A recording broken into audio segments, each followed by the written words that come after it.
Very much. Sri T.G. Venkatesh. T.G. Venkatesh.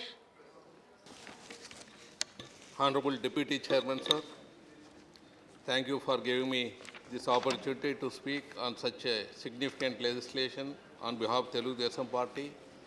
I welcome this government move in bringing in this important legislation, Mental Health Care Act. Honorable Deputy Chairman, sir, mental health is one of the most neglected area in our country.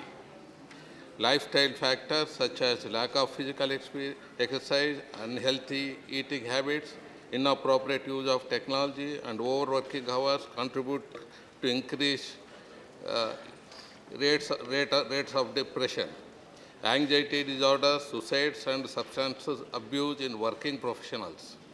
As per NCRB data, farmers and housewives are two categories of people in which suicide rates are high.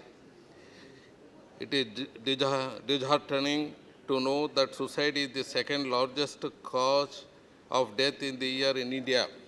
I hope this legislation will lead to establishment of more research centers in the future to study, understand, and tackle these avoidable deaths. There is a shortage of mental health professionals in India. Present data shows that there is only 4,000 psychiatrists and 1,000 psychologists and 3,000 social workers for the whole country. Only 1,022 college seats are available for mental health professionals. The existing infrastructure is totally inadequate considering that 5% of Indian population, which translates to 50 million, suffers some sort of mental illness. We welcome the government plans to define the rights of persons with mental illness and restoring the establishments of state and central mental health authorities, which are of the immediate importance. Chairman, sir, this government has also brought the first ever national mental health policy in 2014. However, the implementation has been slow, and I hope this bill provides necessary thrust required into fast tracking the implementation. NCRB 2014 report shows that around 12% of the total suicides in the country were from Andhra Pradesh.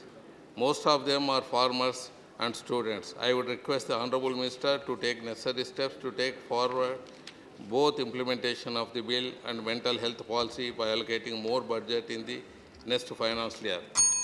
Sir, I wish to say one more thing. The percentage of in Andhra Pradesh is almost to 200% Indian average suicides. So, special status bill somehow is postponing last 2 years by government of India. If this continues, Andhra Pradesh suicides, pupil suicides will increase, another 100% will increase. So, my request that government should implement immediately special status also. Thank you.